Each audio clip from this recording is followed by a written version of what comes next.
In Venezuela, citizens head to the polls to choose which communal projects will receive funding from the Bolivarian government in the fourth public consultation.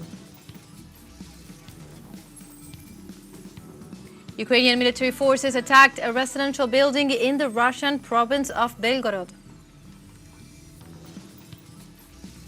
And in Lebanon, Israeli military attacked the Dayan residential area in southern Beirut, leaving 5 dead and at least 25 injured.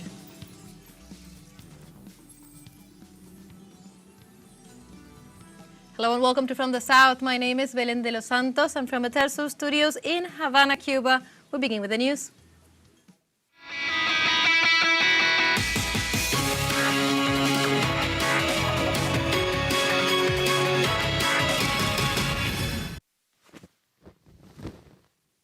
On Sunday, Venezuelans head to the polls to choose which communal projects will receive funding from the Bolivarian government in this fourth public consultation. From 8 a.m., polling stations have been opened in the communes and communal circuits and will remain open until 6 p.m. local time.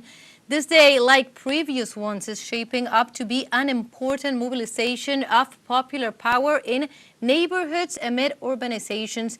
According to the Ministry of Communes, there are more than 36,000 proposals from which voters will have to choose 10,662 projects that will begin to be implemented next week, a figure that will be added to the 23,000 already approved and executed in the last 18 months, focused on highlighting public institutions to assist and improve the efficiency of communal projects through participatory and protagonistic democracy. The consultation contributes to the transformation and evolution of the nation in all 4 branches of the government.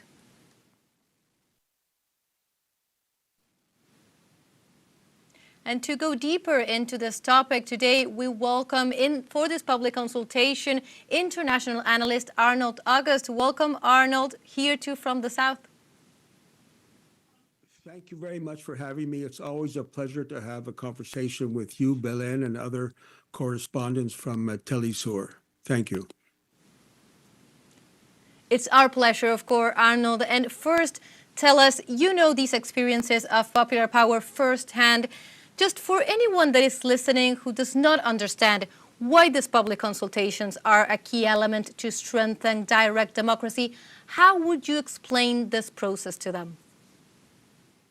Well, it's in a few minutes, it's difficult to explain. I think we have to start, in my view, with the concept that the Bolivarian Revolution took place starting in 1998, 1999.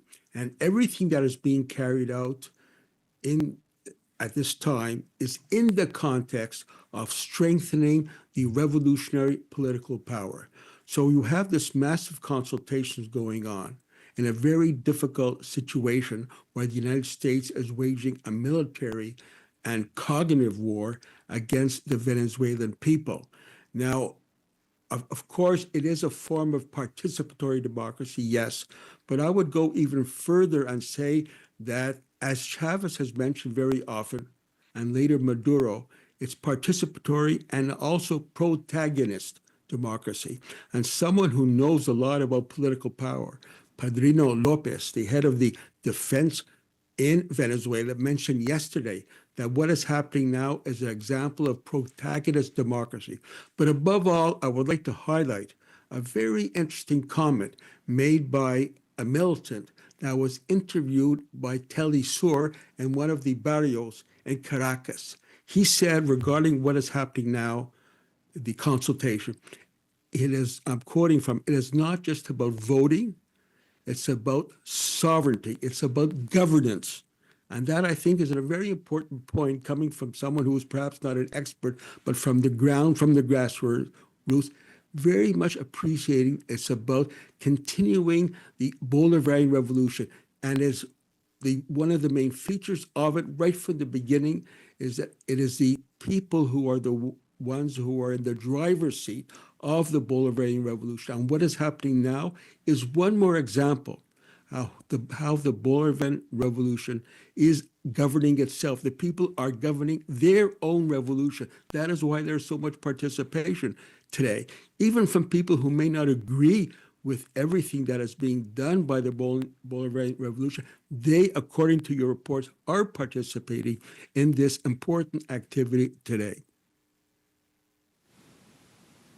Now, Arnold, precisely in terms of what you were saying, worldwide we have been seeing signs, especially among Western liberal democracies, of people losing trust in their systems and participation turnout overall going down in many, many countries. In this case, as you were saying, we have a new, different model of participation. What effect do you think that this has on a larger scale in terms of turnout and in terms of reinstating confidence in democracy? I was in Venezuela for the last few elections that took place, the presidential elections a while ago, and then the local state and governorship elections. And what I noticed then, and now I'm noticing through your excellent reports, that people participate actively in this. Irrespective of the percentage of voting, people see this process as part of their own process. And of course, I think you mentioned, how the West looks at it. There's a lot that's being said with regards to the current war that the United States is waging against Venezuela. Of course, it's for oil, I know, but in my view, it's only one aspect. I think another very important aspect alongside oil and natural resources is that the United States wants to put an end to this model of a new type of political system, a new type of economic system that is being developed in Venezuela that is gaining increasing support from the people across the country, while on the other hand, the participation and the interest amongst the people in the Western capitalist countries is going down. This political system, the economic system is increasingly discredited, while in Venezuela it is increasingly popular for people to participate in their own activity. I mean, one of the slanders is that, this type of elections is participatory elections is to have sort of a controlled opposition. Well, how come the opposition in Venezuela, the so-called opposition, the business people, all the main business federations do not support the U.S. military intervention in Venezuela, and they, of course, participating in this activity today. So there's no controlled opposition. What the United States wanted to control as the opposition, they've lost control of the narrative. They've lost control of the opposition. And most of the people in Venezuela, even if they may have differences with the Bolivarian orientation, are participating in this activity today. People from 15 years and older, that is really an amazing aspect that I have to highlight. Young people participating in this activity, seeing through their own daily activity today what it means in the real world for people to govern themselves through a political system that responds to their basic aspirations and dignity. Now, precisely, Arnold, in terms of what you were saying, of course, we cannot forget to say that this is happening while the U.S. is weaponizing terms such as the so-called war against drug trafficking or democracy itself. And this is being carried out while the largest military deployment that the region has been seeing is stationed there in the Caribbean. How are you viewing this recent escalation of threats from the U.S. to Venezuela and the way that Venezuela is responding as well? I've been following it very closely, as you know. I mean, one thing I noticed when the so-called gunboat diplomacy, violent gunboat diplomacy carried out by the United States against the fishing vessels in the Caribbean, at that time when it started, there was around 4 million members of the militia, that is, those who volunteer from amongst the citizens, retired folks, older folks, younger people volunteer to become part of the militia that is in addition to the formal armed forces. Now that 4 million jumped to over 8 million in a period of several months after the United States started their aggressive activities, and President Maduro called on the people to enlist in the militias. That was a response. That is another example how Venezuela is a protagonist democracy. People govern themselves. If people do not see the revolution as their revolution, Why would they give up their comfort at home and enlist to be part of a armed militia to confront the most powerful army in the world, that of the United States? That goes a long way to show the content of the Bolivarian Revolution and the importance that people see in defending their own revolution against the United States. And I'm convinced that irrespective of what the United States does, they will not be able to make Venezuela capitulate or lose in the long term. Thank you so much, Arnold, for giving us all this context to better understand what is happening right now in Venezuela. It's a pleasure to have you as always. It's a pleasure to be with you once again. Thank you very much. Analyst Arnold Agus hearing from the South once more to understand and analyze this fourth public consultation in Venezuela. And precisely in this context, the Minister for Communes and Social Movements, Ángel Prado, highlighted that 79 international observers are in the country to witness the democratic participation of the Venezuelan people.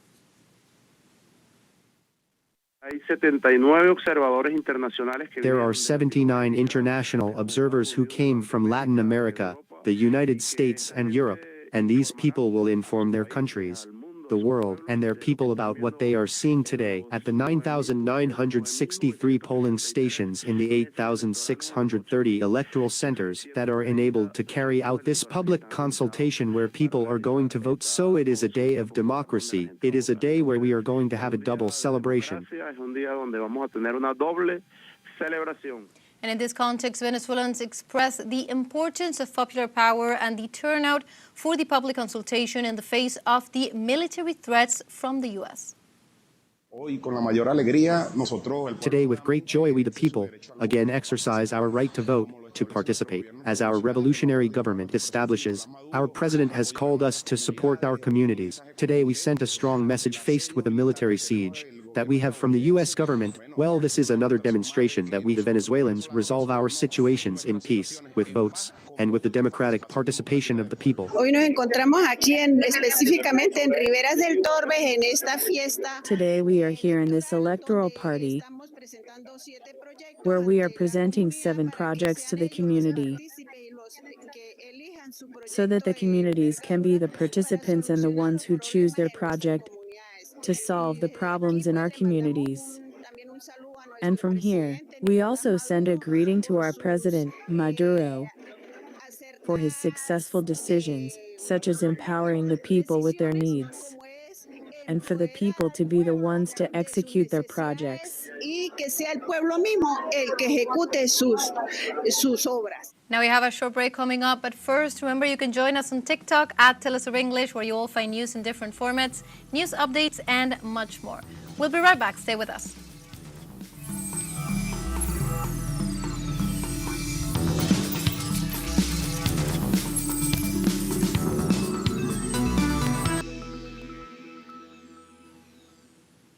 Welcome back to From the South. We continue with more information. The first G20 Leader Summit held on the African continent concluded its first day in Johannesburg, the first financial heart of South Africa, with a joint statement of initiating a strong cohesion of the global South. Among the declarations adopted, the establishment of a framework on critical mineral resources and the commitment to address geopolitical tensions, global warming, and armed conflicts stand out. The countries of the Global South welcomed the proposal by the Russian representative against Western sanctions, pointing out that they aim to collapse some of the economies within the G20. The bloc is also working on responses to Western measures such as the application of tariffs and the expansion of the United Nations Security Council. The meeting also sent a clear message to those who tried to boycott the 20th meeting, ratifying the commitment to the first summit held on the African continent.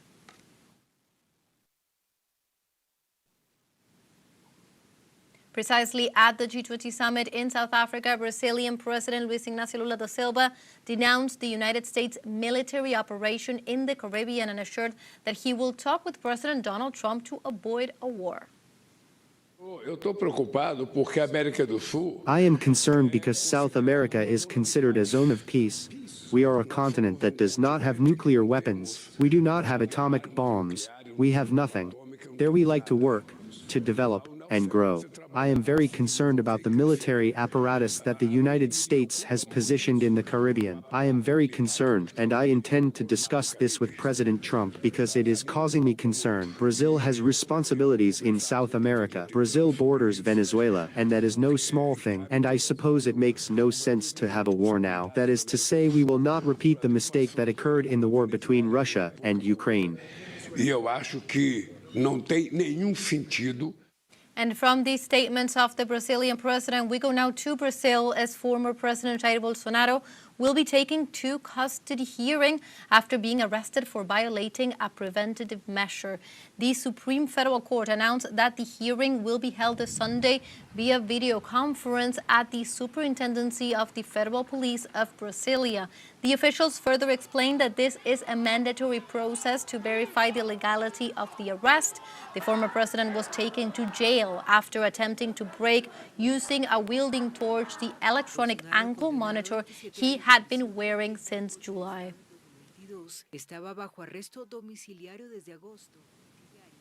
And the latest report from the United Nations Children's Fund, UNICEF, reveals an increase in sexual violence cases against children in Haiti. In 2024, the organization reported that cases had skyrocketed by 1,000%. The current situation has worsened and registers cases of extreme brutality where some children are even mutilated. Authorities demand that the transitional government stop the violence against minors, not only these abuses, but also the recruitment of children by armed criminal groups. The publication of this report coincides with a plan that was revealed by U.S. authorities, according to which 2 citizens of that country, one of them a member of the armed forces, were planning massacres and the sexual slavery of children and women in Port-au-Prince. The citizens face charges of conspiracy to mutilate and kidnap in a foreign country. We have a second short break coming up now, but before, we invite you to visit our Facebook page at teleSUR English. There you'll be able to watch our top stories, special live coverages, and much more.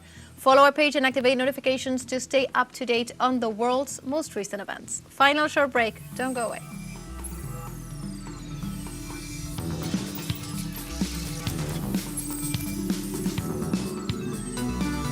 Welcome back to From the South. We continue with more information. Ukrainian military forces attacked a residential building in the Russian province of Belgorod. Russian authorities reported this Sunday that Ukrainian attack was carried out with an unmanned aerial vehicle and caused significant damage to the building. They reported that there were no injuries and that emergency services remain on site to assess the damage and impact. In addition, they warned that in the last 24 hours, Kyiv has attacked other civilian areas of Russia. Moscow Governor Andrei Vorovyov denounced a drone attack against a power plant in the city of Shatura. For its part, Russian forces have only responded against military installations. And the Israeli military attacked the Dayer residential area in the southern suburbs of Beirut in Lebanon on Sunday, leaving at least 5 people dead and 25 injured. This attack is the latest violation of the ceasefire that Israel signed 1 year ago to end hostilities in Lebanon that had erupted into a full-blown war. Lebanon's official national news agency reported the airstrike targeted the apartment building in Haret Kreik, inflicting significant damage on cars and surrounding buildings. For its part, the Tel Aviv regime claims the attack was an operation against Hezbollah and failed to issue an evacuation warning beforehand. In this context, Lebanese members of parliament condemned the Israeli attacks and vowed to continue steadfast in the face of the Zionist aggression.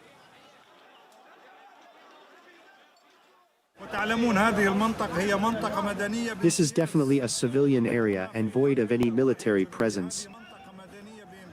Here in the heart of the southern suburbs, especially the neighborhood where we stand, We continue in our steadfastness in the face of the Israeli enemy, and we tell the Israeli enemy that what doesn't kill us makes us stronger. We are strong. نحن إن شاء الله أقوياء.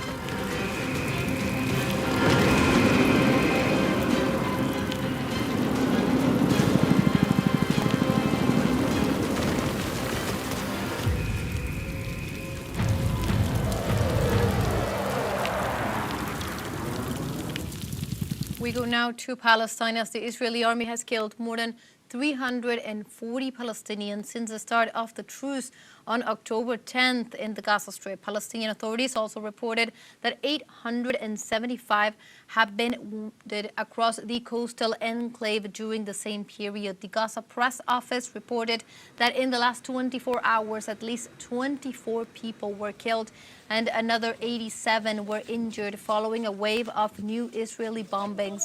The office informed that since the ceasefire, Israeli troops have carried out approximately 142 attacks against civilian areas, in addition to 228 ground and air bombings, 21 illegal incursions, and the demolition of hundreds of structures. And Israel stole more than 104 hectares of Palestinian land in the northern Jordan Valley in the occupied West Bank. The Colonization and Wall Resistance Commission reported that Israeli authorities issued 9 orders for the confiscation of property for military purposes in the towns of Tamun, Tayasir, and Talusa. The commission warned that the orders show that this illegal occupation includes a project to build a 22-kilometer road and that it will deprive Palestinians of access to grazing lands in the eastern plains and give Israel more control over the territory. Meanwhile, the Palestinian Central Bureau of Statistics reported that since 2024, Israel has illegally occupied the equivalent of 42% of the West Bank territory. And like this, we have come to the end of this news brief. You can find these and many other stories on our website at telesurenglish.net. Also join us on social media. We are on Facebook, X, Instagram, Telegram, and TikTok as well. For Telesur English, my name is Belén de los Santos. Thank you for watching.